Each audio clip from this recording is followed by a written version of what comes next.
dado a toda la fraternidad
Hola nuevamente, Yadira. Hola, Sam, ¿me escuchas?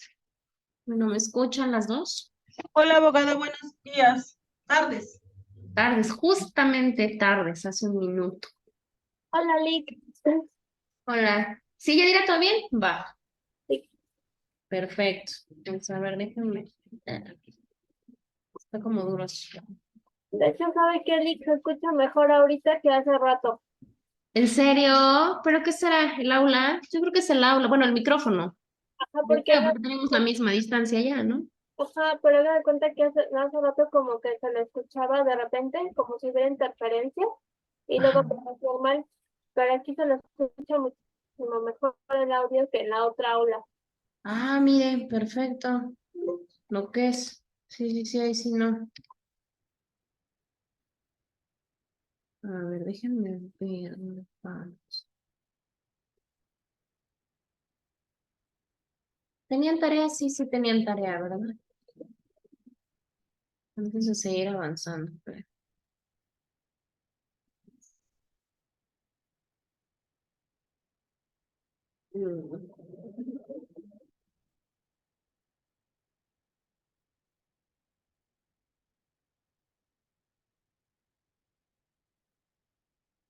Está medio lento visto.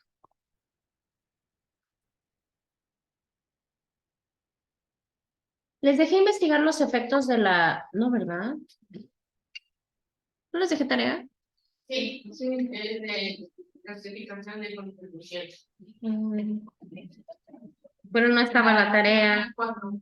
Sí, pero no estaba la tarea, ¿o sí? Sí, sí. Lick, la tarea 3 era las fuentes de derecho fiscal, pero ve que dijo usted que ya no, y que hiciéramos la de contribuciones, que es en la semana 4. Ajá, pero sí encontraron. Bueno, ahorita que Porque sí, porque según yo estaba oculto para ustedes. No, yo sí la estaba puedo. A ver, ahorita se las voy a poner así bien y vamos a ver. Ahí está. Ah, Es una sí. investigación acerca de cuáles son los efectos más importantes de las contribuciones. A ver, espérenme. Ah, caray. Porque la fecha no coincide y no tengo entregas. Yo tengo el lunes 2 de octubre del 2023 y ya está entregada la tarea. Pero en la semana 4. Mm,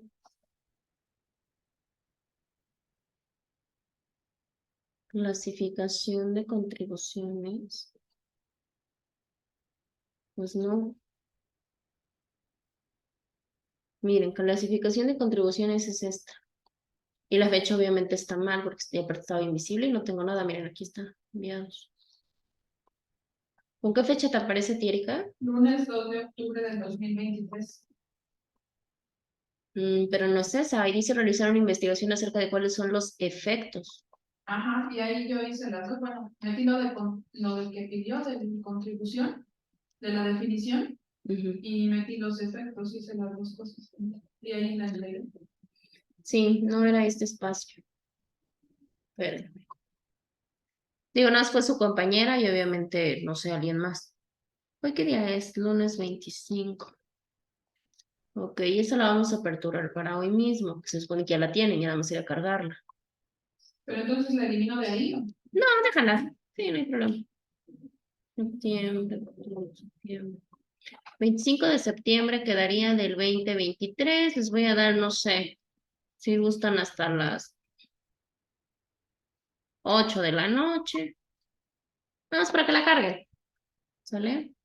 Ahí está, ahora sí, clasificación de contribuciones y bueno, efectos. La de efectos será para después. Bueno, vamos a dejarlo acá, no vamos a ver todavía clasificación porque todavía estamos hablando de la cuestión del fisco. Entonces, terminando el fisco, platicamos lo de, para darle la introductoria a nuestro siguiente tema, ¿sale? Ya del fisco ya vimos todo lo necesario, cuál fue su origen, qué es lo que pasó, cómo se conceptualiza la parte del fisco y ahí nos quedamos, si mal no recuerdo. Lo siguiente es darle continuidad a la parte del fisco. El fisco para nosotros, o sea, hablando dentro de la cuestión del país, pues ya sabemos que nuestro fisco se da a través de la Secretaría de Hacienda y Crédito Público.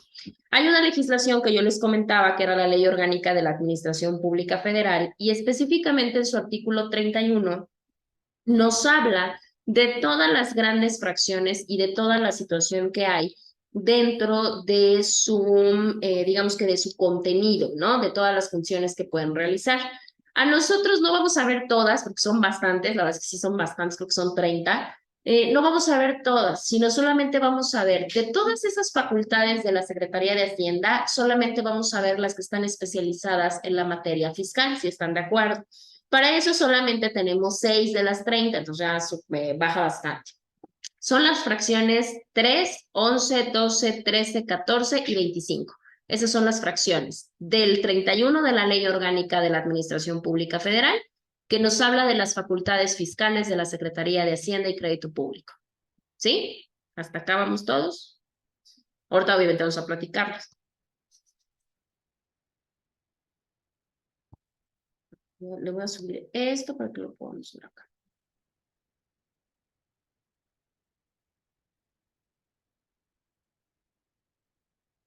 Estoy viendo el tamaño, pero yo creo que sí vamos a tener que ampliar.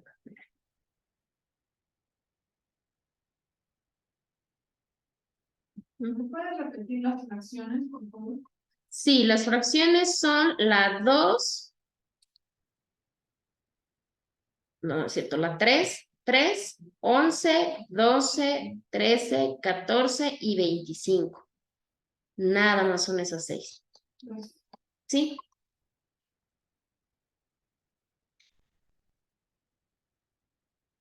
A ver si ya se ve.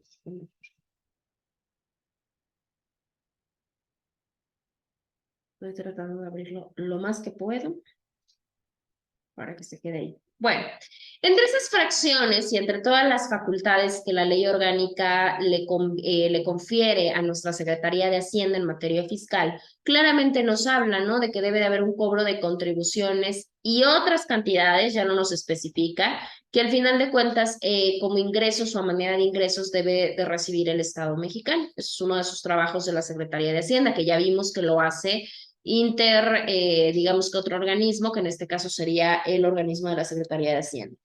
De ahí tenemos la cuestión en el caso específico de nuestra fracción siguiente, bueno, en el caso de la fracción 11, nos habla de que precisamente la Secretaría va a cobrar nuestros impuestos, va a cobrar las contribuciones de mejora, derechos, productos, aprovechamientos, todas estas son contribuciones, ¿sale?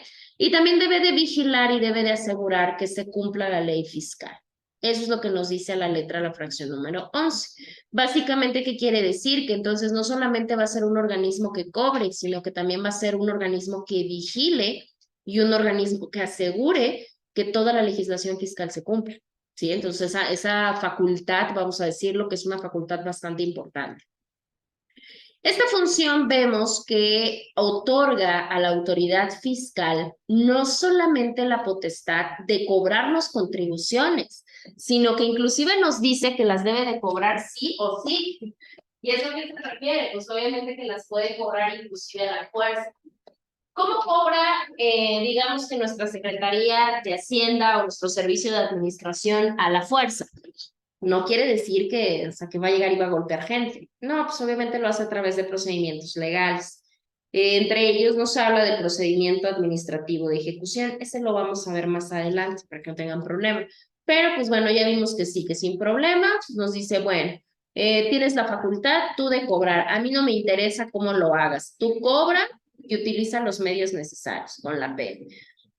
Para la generalidad de personas, esta función que acabamos de decir es lo único que hace el fisco. Sin en cambio, ya vimos que nuestra Secretaría de Hacienda, inclusive ya platicamos varias cosas, no solamente se encarga del cobro, ¿no? Sino que se encarga de muchísimas otras cosas más. E inclusive se ha llegado a decir que la Secretaría de Hacienda y Crédito Público es un organismo, es una dependencia, si no es que la más importante para el Ejecutivo. ¿Sí? Como que por eso el Ejecutivo quiere mucho a su secretario de Hacienda, porque bueno, pues es uno de los organismos rectores dentro del sistema. Sin criticar toda esa parte, por supuesto que vemos que el cobro de ingresos de nuestro Estado es muy importante, pero no solamente el cobro, sino que la institución por sí sola pueda funcionar, ¿no? Porque recordemos que es digamos que un organismo hasta cierto punto autónomo.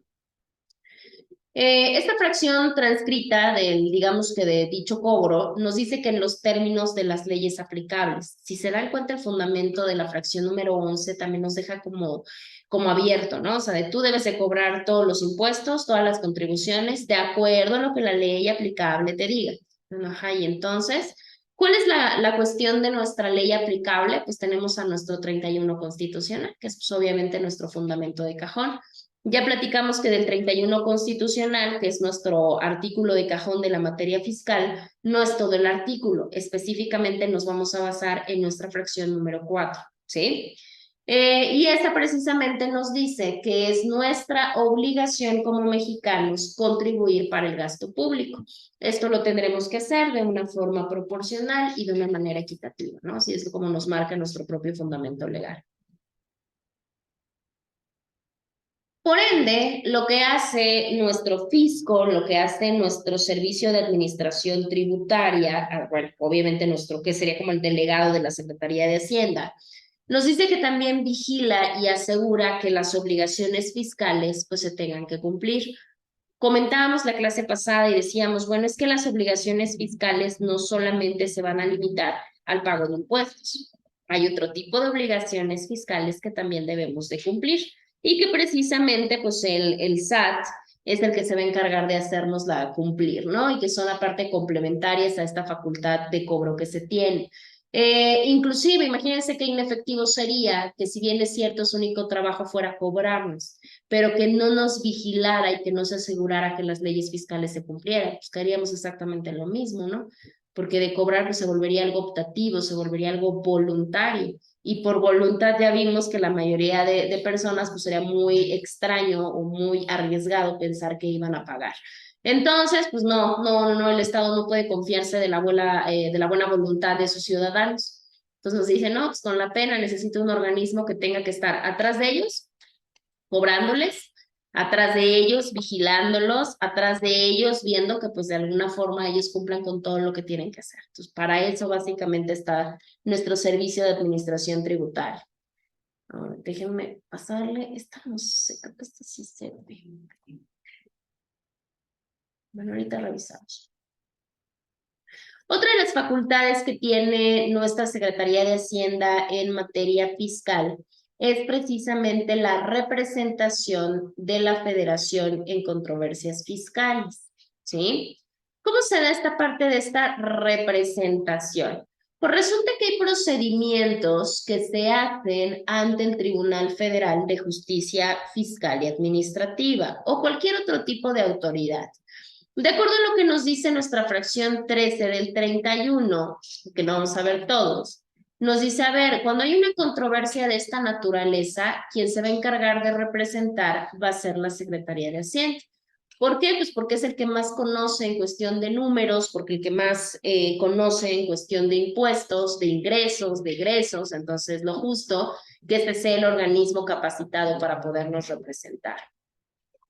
Dentro de ese inter de ideas, ningún otro tipo de persona, hablamos de persona moral, o ninguna otra dependencia puede hacer el trabajo que hace la Secretaría de Hacienda. Por ende, es nuestro representante, digamos que el representante de la Federación, sobre todo cuando hay intereses fiscales de por medio. Pues claro, porque imagínense que el Estado pueda perder algún tipo de ingreso, pues no sería muy complejo. Y por eso esa dependencia en los procesos con el tribunal es el que nos puede representar. No importa. No quiere decir que la Secretaría de Hacienda siempre sea el demandado, ¿no? O sea, como que el que representa, pero siendo como el abogado del demandado. No, inclusive la Secretaría de Hacienda puede representar en calidad de demandante. También lo puede hacer sin ningún problema, no pasa absolutamente nada. Es más, la Secretaría de Hacienda se vuelve el representante cuando haya procedimientos de impugnación a través de algún recurso de revisión. Eso ya ocurre solamente en las segundas instancias, ya cuando estamos en asuntos con las salas, nada más, y ahí queda. Pues este sujeto va a ser el que se va a encargar de, o esta persona moral es la que se va a encargar de hacerlo. Ahora espérenme porque acá sí vamos a tener que ir despacio.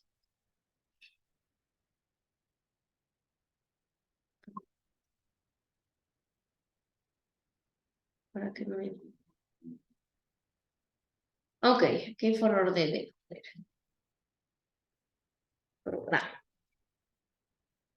Nos hablan también de la cuestión del programa, este programa del gasto público federal, como su nombre lo dice, va a ser todo el concentrado de los gastos que va a realizar la federación.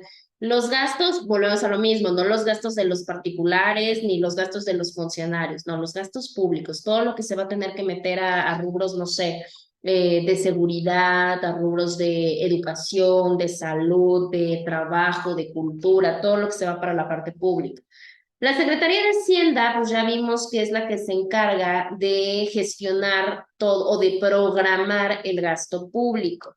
En la fracción precisamente número 15 del 31 de la ley orgánica, que ya vimos que es dentro de las fracciones que analizamos, ahí nos dice precisamente que la Secretaría debe de formular el gasto público, debe de formular el proyecto de presupuesto de egresos y presentárselo a nuestro departamento del distrito para que así lo tenga considerado el presidente de la República.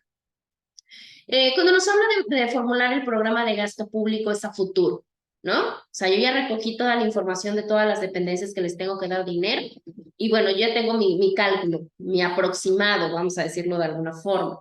Pero entonces por eso yo necesito hacer un presupuesto de egresos. Yo ya vi las necesidades de todos, pues ahora vamos cuánto es lo que se va a gastar. Dime, ya diré. ¿Es el fundamento de las misceláneas fiscales? ¿O es ¿Cómo? de las misceláneas fiscales? De las misceláneas fiscales, pues es que las misceláneas fiscales son como más en cuestión particular y como que esto es más a nivel estado. O sea, acá todavía no delimitamos qué es lo que le corresponde a cada organismo, porque acá digamos que la Secretaría de Hacienda no solamente le va a dar dinero al SAT, o no solamente le va a dar dinero a, no sé, a finanzas. O sea, no, le va a dar dinero a muchísimos otros lugares, a Secretaría de Salud, a Secretaría de Seguridad Pública, muchísimas otras materias, no solamente la materia fiscal. Entonces son las partidas económicas. Son partidas económicas. El primero es un programa para saber cuánto es lo que se va a gastar, y el segundo ya es un presupuesto, ¿sí? De saber cuánto dinero va a salir, porque es eso. Ahora, este no puede disponer solamente, pues sí, de vamos a gastar 100,000 millones de pesos, pues no puede. Claramente tiene que someterlo pues al departamento y a consideración del presidente, porque el presidente también tiene que estar consciente de cuánto es el dinero que se necesita y cuánto es el dinero que va a salir para gastarse. Sí, porque si no, imagínense, también tendríamos otro problemón entonces con el secretario de Hacienda. Entonces se queda así, se queda con esa, digamos que con esa pauta. Ya lo hemos dicho que en cuanto a la cuestión del presupuesto de egresos, claramente por eso es importante establecer cuánto es lo que se va a cobrar de ingresos, ¿sí? Pues obviamente para que alcance, porque eso es de preocupación de todos aquellos que contribuimos para el gasto público, ¿no? Porque si no, imagínense, ajá, van a gastar tanto y luego, y si no alcanzan, ¿de dónde va a salir? Porque si no, entonces eso habla de que van a tener que incrementar ciertos precios, que es lo que nos pasa cada año, ¿no? Es que ¿por qué todo está más caro? Porque ya no alcanza, ¿no? ¿Por qué? Porque tienen que elevar de alguna manera la adquisición de ingresos para poder cubrir todas las necesidades de los ciudadanos, ¿no? En esta fracción que acabamos de platicar, inclusive también se lleva mucho de la mano con un articulado que es el número 13 de una ley especial, que no se la han escuchado, que es la Ley del Presupuesto, Contabilidad y Gasto Público Federal, ¿sí? Esta legislación en ese preciso artículo nos dice que el gasto público federal se va a basar en presupuestos que se supone se van a hacer apoyando a cierto tipo de programas, ¿sí? ¿Cuáles programas, cuáles objetivos? Pues obviamente dependiendo los programas que haya en la materia. Eso se hacen para cada año y por supuesto se tienen que fundamentar los costos. No nada más se vale decir, bueno, vamos a un programa social, que hablamos de los adultos mayores, ¿no? Pues tenemos una base de tantos, ¿no? Una base de datos X y se van a gastar tantos millones y ya, con permiso. No, porque no se trata nada más de estar poniendo programas para justificar salidas ficticias de dinero, ¿no? Que era algo de lo que se quejaba el Ejecutivo Federal cuando eliminó los programas, por ejemplo, de guarderías, ¿no? De la extinta Sede Sol. Decía, es que hay muchos niños que no están acá, que ya salieron, que no existen, y entonces, ¿dónde se está yendo ese dinero? ¿Sí? Entonces acá dicen, no, a ver, espera, para que tú puedas generar el gasto público federal, pues obviamente tienes que atender a todos tus programas que tienes, sí, pero que esos programas estén bien fundamentados, porque no te va a dar dinero sin saber en qué te lo gastas. ¿Sí estamos? Bueno, entonces no tenemos, creo que hay ningún problema, vamos comprendiéndolo de esa forma. Ahora, de esa forma, pues vemos que hay varias consideraciones que debemos de tomar en cuenta. Ya sabemos que los ingresos o todas las contribuciones que tiene el Estado, por supuesto que se deben de generar en cuantía, por supuesto. No podemos gastar por gastar. Yo les pongo el ejemplo personal o el ejemplo de cada uno de ustedes. Ustedes no pueden agarrar e irse a gastar más de lo que ganan, porque si no, entonces tenemos un problema, porque nos vamos a tener que endeudar, vamos a tener que pedir prestado, vamos a tener que restringirle a gastos que sí son importantes, porque ya la regamos y nos fuimos de pachanga el fin de semana, ¿sí? Es lo mismo que pasa con el Estado. El Estado tiene que medirse, el Estado debe de planificar, y no solamente eso, sino que también deben de ajustarse a los egresos y a las aprobaciones del presupuesto. Porque una cosa es que yo pida una cantidad y otra cosa es que me lo den. Pasa para todos, los que son hijos de familia. Ustedes pueden querer 1,000 pesos diarios, ajá, pero de eso que se los den, pues quién sabe, ¿no? Pasa con las amas de casa, no, yo quiero un gasto de tanto, de aquí a que se los den, quién sabe. Pasa con los empleados, yo quiero ganar, no sé, X, pero de eso que me lo den, quién sabe. ¿Sí? Pasa exactamente lo mismo con eso. Precisamente ya con la aprobación del presupuesto, pues claramente ya vemos que esos ingresos pues ya se quedan ahí fijos y que precisamente vemos cómo se afecta pues a través de qué, pues a través de la economía, porque ya sabemos que para que el Estado tenga más ingresos pues nos tiene que ir técnicamente bien a todos, porque si no entonces ¿de dónde voy a pagar impuestos si no tengo dinero? Les voy a poner el ejemplo, en el caso de pandemia, ¿yo cómo voy a pagar impuestos si no tengo trabajo? ¿No? ¿O cómo voy a contribuir al gasto público si no tengo trabajo? ¿Cuál va a ser mi prioridad? Pues buscar qué comer, ¿no? O sea, perdón, con la pena. Pasa exactamente lo mismo. Entonces ahí nos dice, bueno, a ver, entonces pues ya vimos que todo esto va a afectar la economía. No solamente la economía nacional, sino por supuesto que también influye la economía internacional. Y ahí surge pues este hecho generador del crédito fiscal. Hay algunos impuestos o algunas formas que a través de estas circunstancias se vuelven bastante caros o se vuelven bastante elevados. Esto pasa mucho, por ejemplo, cuando se provoca que se quite o que se retire cierto tipo de capital extranjero o que se suspendan algún tipo de actividad que es productiva en el país. Volvemos a lo mismo. ¿Qué pasa? Vamos a poner otro ejemplo que no sea salud. En el caso de seguridad pública, no sé si han escuchado ahorita en últimas noticias, ¿no? Que hay bastantes desórdenes por cobros de piso en diferentes estados de la República y donde se están provocando muchos problemas comerciales. ¿Por qué? Porque, ejemplo, yo les decía, creo que en Querétaro están... ¿Es en Querétaro? Bueno, no sé, no recuerdo exactamente el estado. Están quemando los trailers que llevan, ya sea que importan o exportan mercancía. No los están dejando pasar porque no están pagando derecho de piso. Se están quemando los trailers y aparte la mercancía. Entonces, ¿qué sucede? Pues algunas empresas son extranjeras. Entonces yo como empresa extranjera no me puedo permitir, pues vaya, ¿no? Ni perder, porque un tráiler no te cuesta 100 pesos y tampoco los miles y toneladas, dependiendo cuál sea la mercancía que trasladas. Aparte que los trabajadores ya no quieren pasar por ahí, los traileros, por ejemplo. Entonces, ¿qué sucede? Que yo como empresa extranjera llego a un punto en donde digo, a mí no se me garantiza la seguridad pública, con permiso, me llevo mi empresa y me la regreso, ¿no? O en su defecto, pues buscas alguna otra entidad federativa. Si se queda en México, qué padre, pero si no, pues empiezan a buscar alternativas en otros lugares, donde sea seguro. Entonces, ¿eso qué es lo que va a provocar? Pues obviamente que los costos incrementen, que la gente quede desempleada y pues obviamente que menos contribuya y esto va generando una cadena, ¿sí? Decimos suspensión de actividades productivas de nacionales. En el caso de actividades productivas, ¿qué pueden ser? Pues actividades comerciales, actividades industriales. Ese sí lo pudimos ver, por ejemplo, en pandemia.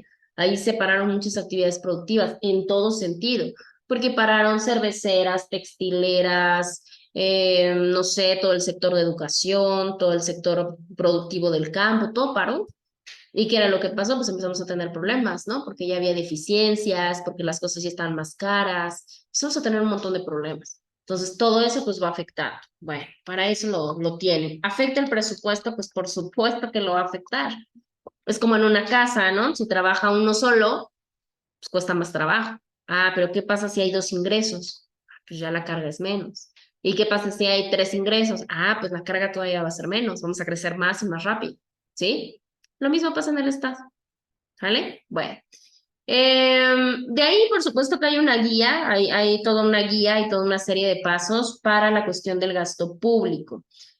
Por supuesto, y por obviedad de razón, pues nadie mejor que conozca de esta materia de números que la propia Secretaría de Hacienda. Su obligación es tener la parte preventiva y es tener la parte medible. Ellos no van a poder decir repartir, dar, sin saber cuál va a ser el panorama. Pues no, por supuesto que no. Ellos deben de prever qué es lo que va a pasar, ¿no? A ver, yo contaré con tantos, van a pagar tantos, voy a gastar tanto, puede ocurrir esto. Su parte es muy preventiva y muy medible. ¿Por qué? Pues porque con ello, pues digo, si bien es cierto, no es una ciencia exacta, pero por lo menos sí deben de tener en cuenta las posibilidades de forma económica que tiene nuestro país, pues para poder manejarse durante todo un año, ¿no? Que fue uno de los problemas que enfrentamos cuando fue lo del coronavirus, no teníamos ni idea de qué iba a pasar. Empezamos normal un enero, un febrero y ¡pum! ¿No? Marzo se vino toda la situación. A nadie se le iba a ocurrir, pues ni a Hacienda se le iba a ocurrir que todo eso iba a pasar. Y sobre todo que no iba a ser una cuestión de un mes, 2 meses, sino que iba a ser incluso una cuestión de años. Bueno, pues ya lo tiene. Pero bueno, entre lo que cabe debe de prever de cierta manera. Claramente, digo, yo sé, y ustedes van a decir, ay, ajá, sí, seguro hace todo esto. Bueno, por supuesto que sí, cuando se trata de cumplir con lo que acabamos de decir, pues se vuelve muy complicado, porque pues no es una cuestión exacta que pueda determinar que verdaderamente todos vamos a pagar y que todos vamos a pagar en tiempo y en forma, o que vamos a tener la posibilidad de hacerlo, o que va a recepcionar todo el dinero que de alguna manera quiere hacer. Por supuesto que eso se vuelve muy complicado. También depende mucho, pues ya lo hemos visto, de la cuestión de los funcionarios que tenemos desarrollando su trabajo. De acuerdo a todo lo vivido durante varios años, nos damos cuenta que muchos de los funcionarios no actúan con 2 cosas. No actúan con rectitud, porque hay mucha corrupción, claro, y muchos de ellos no son corruptos, pero tampoco actúan con inteligencia, ¿no? El rubro de los incompetentes, tenemos los dos. Hay otros que son muy buenos, pero ¿qué creen? Son corruptos, son ladrones. Bueno, ya ni modo. Ahí tenemos un doble problema, ¿sale? Pero bueno. Ahí ya vemos que entre lo que debe de ser y lo que no, bueno, desafortunadamente hay varias cosas que luego no se cumplen de manera correcta. Déjame ver si hay otras. Ya vamos por la última tira.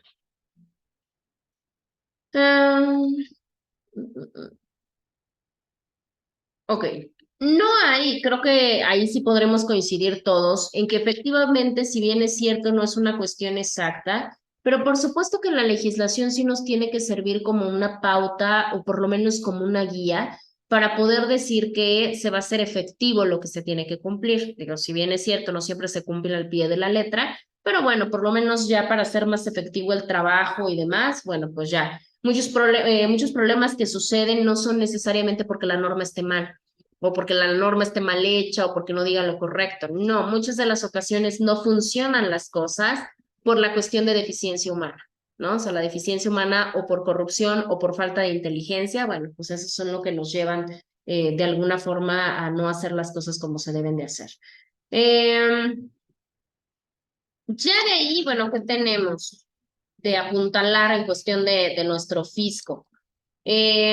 Por supuesto que se reconoce, ¿no? Yo creo que no tenemos ningún problema en que esta dependencia como tal del Estado, pues sí necesita generar, ¿no? Pues no solamente una cuestión de legislación, sino pues tener un personal humano capacitado, ¿no? Y que generalmente pues siempre tenga que estar sometido a controles de confianza, pues para que no haya un cierto tipo de recursos. Ahorita ya es muy difícil.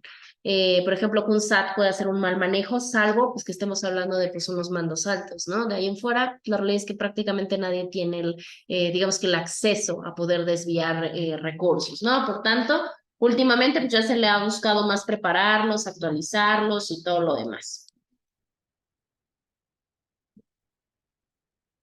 En cuestión del fisco municipal, ya vimos que no toda la materia es federal, sino que hay partes donde se vuelve tanto estatal como municipal. En el caso del fisco municipal también tenemos un fundamento legal, que es el 115 constitucional en su fracción cuarta. Ahí lo único que nos dice es que los municipios pueden administrar a su forma, o sea, de manera libre, su hacienda. ¿Qué quiere decir? No se van a meter con los impuestos federales, no, solamente lo que pueden administrar es ver que pues el rendimiento de bienes sea correcto y que sus contribuciones se establezcan a su favor y nada más, no se meten en alguna otra cosa. ¿Pueden percibir contribuciones? Sí, ¿como cuáles? Un ejemplo. A todo lo que es propiedad inmobiliaria hay un impuesto municipal que se tiene que pagar. Bueno, ese es lo que da el municipio. La cuestión de traslación, si yo quiero hacer, por ejemplo, una compraventa, también se genera ese impuesto y lo tenemos que pagar. En el caso de una base para intercambio de valores de inmuebles, también hay un impuesto, pero se lo tenemos que pagar en el municipio. Ellos, además de eso, no quiere decir que con sus puras contribuciones y pagos de derechos se mantengan. No, los municipios también obtienen dinero de parte de la federación, o sea, también tienen, digamos, una partida presupuestal.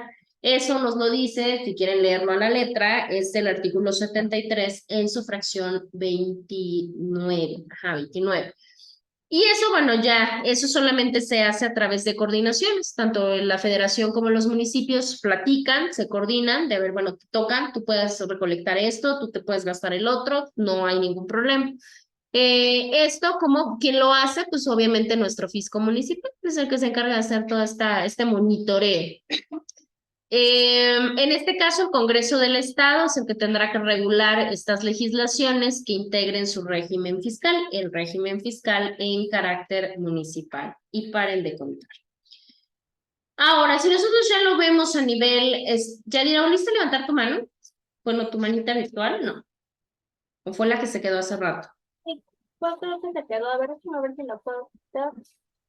Ya se quitó. Sí, ya se quitó. Sí, yo porque dije, a ver, no sé, como que hace rato me dio la impresión que o sea, que seguía levantada y lo dije, ay, no, creo que sí la bajó y ya la volvió a levantar y no. Pero bueno, ok, perfecto, Yaira, no hay problema. Ahora, en el caso de nuestro fisco, a nivel federal, pues sabemos que tenemos al SAT. Más adelante nos va a tocar hablar poco a poco del SAT. Así a grosso modo, para que no nos quedemos tanta cuestión ahí.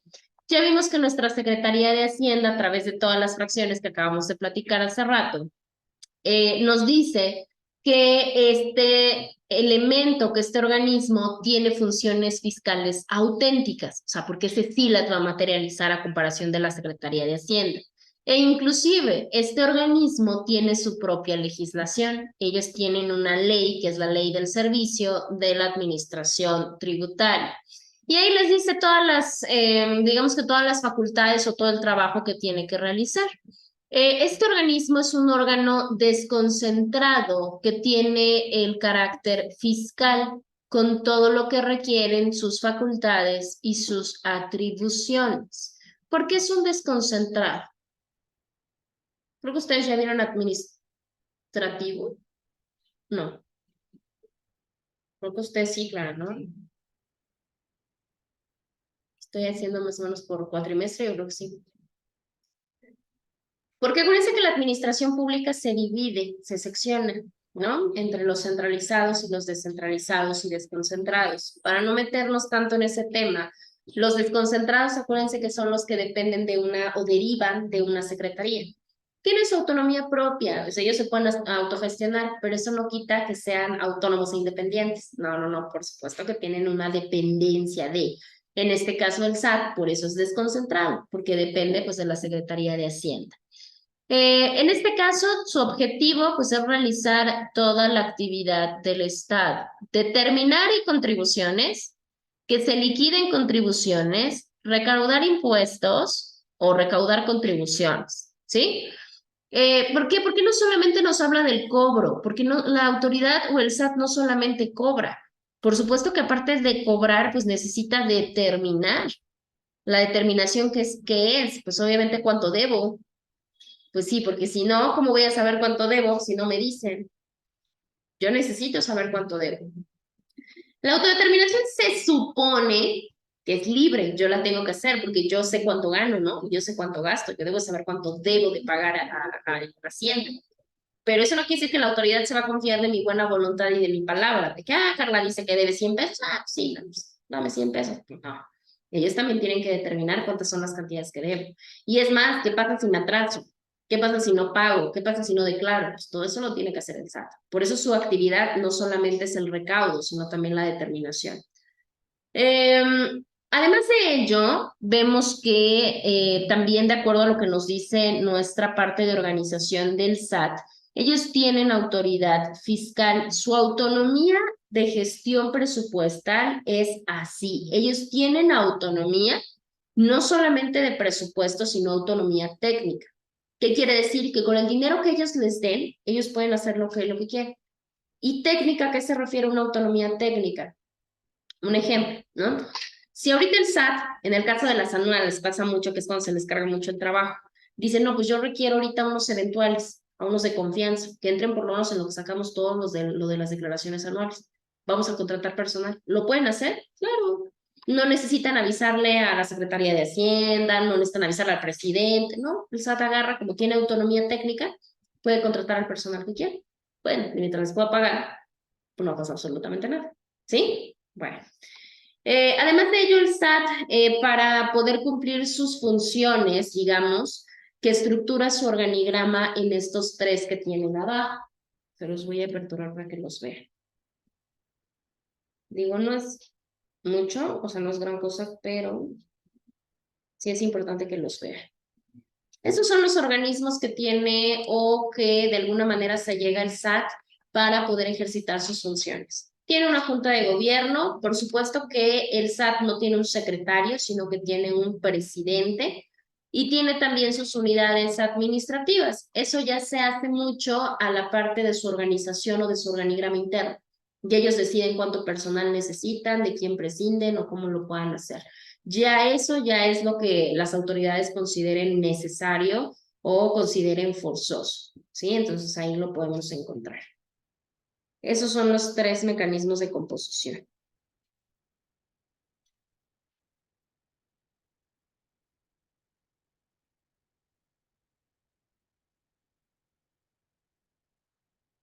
¿Están copiando, verdad? Listo.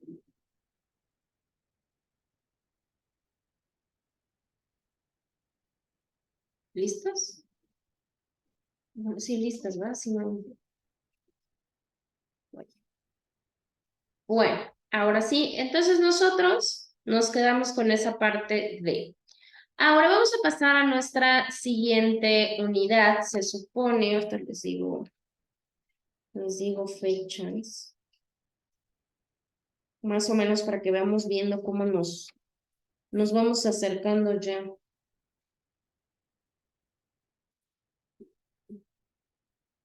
No, todavía nos queda una semana más. Todavía no iniciamos exámenes. A ver, déjame ver, creo que la cerré.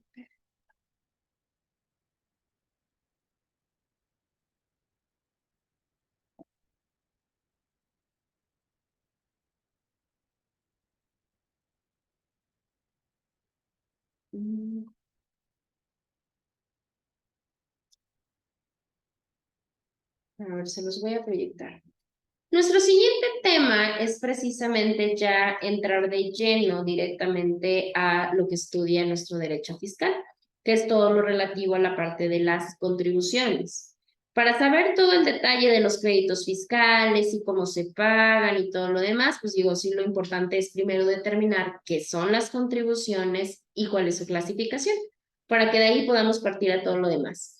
En el caso de las contribuciones, nosotros podemos decir, si nos vamos a la cuestión del concepto, Contribución es una cuestión, es una nomenclatura relativamente moderna, si es que lo vemos de esa forma, pero al final de cuentas una contribución, vamos a decir que es aquello que le permite al Estado allegarse de recursos a través de la vía tributaria. Eso sería como tal una parte de una contribución, esos son las contribuciones.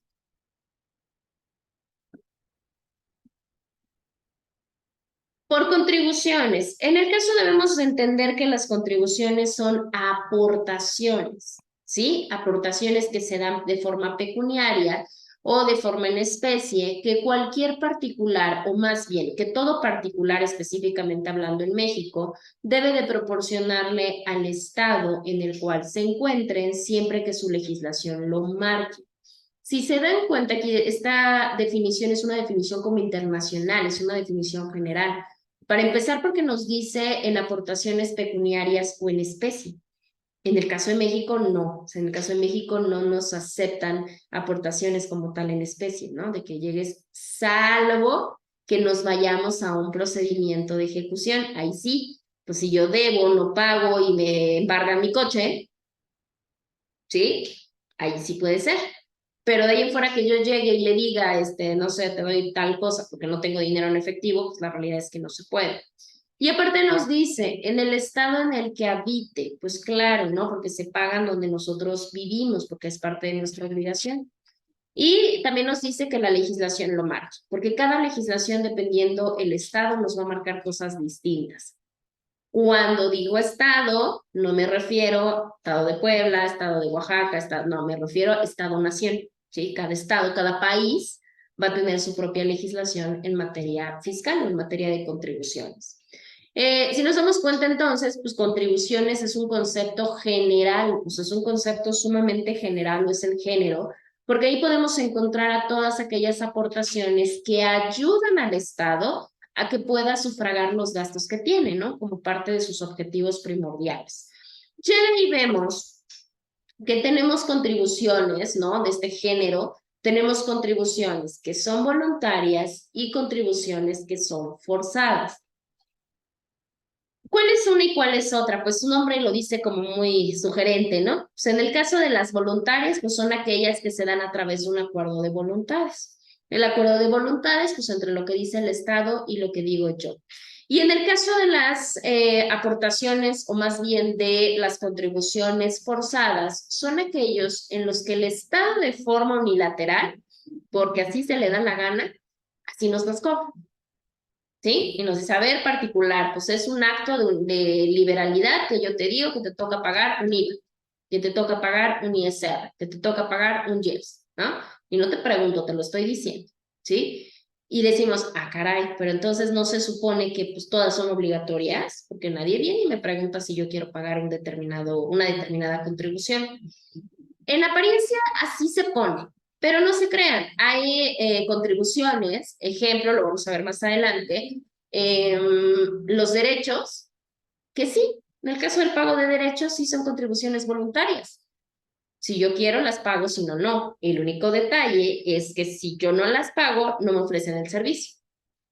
¿Sí? Entonces, ese sería como el único detalle. Pero de ahí en fuera, no son obligatorias, son voluntarias. Y te lo ponen. Voluntariamente forzosas. Son voluntariamente forzosas, ¿no? Y como que, bueno, ¿qué te digo? ¿Las pagas o no las pagas? No lo quiero, no te entrego esto, ¿no? Ejemplos claros. No sé si han escuchado hablar de cuando te apostillan un documento. Generalmente los documentos extranjeros, que te los apostillan. ¿Qué te cobran? Pues te cobran, ¿no? Es un pago de derechos. Y te dicen, ¿no quieres pagar? No, tú llévate tu papel, corre, ve a ver quién lo hace. Pues nadie me lo va a poder hacer porque forzosamente es una facultad que tiene el Estado, no me lo puede apostillar nadie más, ¿no? Entonces ahí tenemos un detalle. Bueno, pues por eso tenemos forzosas y por eso tenemos nuestra parte de... Ahora, vamos con la parte de nuestras características. Las contribuciones así son, digamos, que tienen características muy particulares que precisamente las distinguen de algunas otras aportaciones. Como características podemos encontrar las siguientes 5. Déjenme ver aquí más o menos si nos da tiempo. No creo que nos dé tiempo ver las 5. Bueno, ahorita vemos.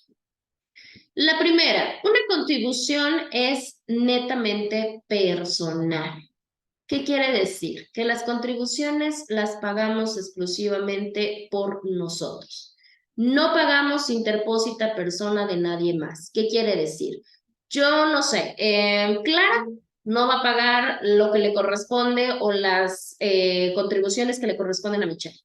No, porque cada una va a tener actividades muy diferentes, egresos muy diferentes, ingresos muy distintos. Son personalizados, son personales, ¿sí? La siguiente característica es lo que yo les comentaba hace rato, que las aportaciones son pecuniarias. ¿Qué quiere decir que una aportación es pecuniaria? O sea, que es en dinero, ¿sí? No es a través de otras cosas. Siguiente característica, que el producto como tal, o sea, el producto de la captación de la contribución, o sea, la misma contribución, debe de servir para cubrir todo lo que tiene que ver con gasto público. No importa que sea a nivel federal, estatal o municipal. ¿Sí? ¿Esto qué se refiere? Pues por supuesto que, porque las contribuciones son exclusivamente para beneficio de todos, ¿no? Para beneficio de la sociedad. Decíamos en alguna ocasión, no es ni para que el secretario se vaya de vacaciones, ¿no? Ni es para que se compre una casa nueva, ni mucho menos, ¿no? Ya cayeron las contribuciones. No, obviamente es para que cubra, para que sufraga nuestras necesidades, que yo les voy a decir. A nivel federal es más complejo, porque a nivel federal ya tienes toda una estructura. A nivel estatal más o menos, pero donde sí es una reverenda fiesta son en los municipales, en los fiscos municipales, porque ahí sí les puedo decir que como el control no es tan rígido, muchas de las ocasiones el dinero que es de las arcas del Estado, que debe de ser para el municipio, para su seguridad, su educación, sus calles y todo lo demás, ahí sí para que vean, muchos presidentes municipales se andan gastando el dinero en muchísimas cosas. Ahí por eso decimos, ¡ay! Verdaderamente, el objetivo y la característica es esa, sí, pero depende del funcionario, ¿no? Hay cada funcionario que también si no se le controla, si no se le denuncia, pues va a seguir gastándose el presupuesto en 50 millones de cosas, ¿no? Pues bueno, tenemos el ejemplo. Nuestra cuarta característica nos dice que la aportación debe de ser proporcional y equitativa. Esa es una de las características importantes y de hecho ahorita las vamos a ver con toda la calma del mundo la siguiente clase. Ahorita les puse como la generalidad. La siguiente clase las vamos explicando poco a poco. ¿Por qué? Porque una de las partes más importantes de las contribuciones es entender que no todos vamos a pagar lo mismo, ¿sí? Que algunos vamos a pagar más y que algunos vamos a pagar menos. Y esto nos basamos, pues obviamente, en la cantidad de ingresos que tenemos, ¿no? Cuánto ganamos, a qué nos dedicamos, ¿sí? Cuántos gastos generamos, etcétera. Pero bueno, eso lo vamos a ver igual la siguiente clase. Con más calma vemos todas estas características. Nada más era importante que tuvieran, digamos, que la introducción. Y ya para finalizar las características genéricas, vemos que la obligación no se podría establecer o solamente se puede establecer a través de una disposición legal. Claro, no me pueden decir solamente de vos, ¿qué crees? Mira, mañana surgió un nuevo impuesto y lo tienes que empezar a pagar de ya. No, claramente mientras no esté en una legislación como debe de ser, ya vimos que sea forzosamente a través de nuestro poder legislativo, pues y a través publicada en nuestro diario oficial de la Federación, pues no vamos a poder pagar nada. Por eso nos dice que las contribuciones, una de sus características es que debe de estar en una disposición o se debe de mandatar en una disposición legal. De otra forma, pues no se hace obligatorio. ¿Sí? Bueno. ¿Hasta acá tienen alguna duda, alguna pregunta, algún comentario, algo? Por allá, ¿quién está? Bueno, aparte de Yadira, Samantha, Amiyali. No, Miss, todo claro. Perfecto. Bueno, ahorita ya no nos va a dar tiempo, obviamente, escuchar acerca de la parte de su tarea, inclusive, bueno, algunos no la cargaron. De todos modos, si gustan investigarla o si pueden ya cargarla y demás para que la podamos platicar el día miércoles, estaría bien. Su tarea, acuérdense que es clasificación de contribuciones. No se metan tanto las vamos a ver, ay, es que no la entendí, no importa, nada más es para que tengan más o menos una idea de cuál es la clasificación general. Párenle de contar, no se metan a muchas cosas más porque acá vamos a ir platicando de ellas. Ahora, adelantarles, van a tener una actividad, nada más déjenme organizar la fecha cuando lleguemos al apartado de impuestos. Espero yo sea antes de su examen, para que así, pues obviamente sea parte de su porcentaje. Pero déjenme hacer bien las cuentas. Si ya no nos da tiempo, bueno, se quedaría como una actividad para segundo parcial. Ya nuestros porcentajes quedarían igual, pero yo les aviso de todos modos con calma. Entonces, si no tienen dudas o preguntas, pues continúen su día y nos estaríamos viendo el día, bueno, en el caso de Erika y en el caso de ustedes, no, algunos sí los veo todavía el día de mañana, ¿sale? Cuídense mucho, que tengan excelente inicio de semana por allá, Meyali, Samantha, Yadira. Hasta luego, Gracias, Miss. igualmente. Cuídense bonito mucho, que inicio de tengan semana. bonito Bye. día. Gracias, Rick, buen día. Gracias a ustedes, adiós, cuídense.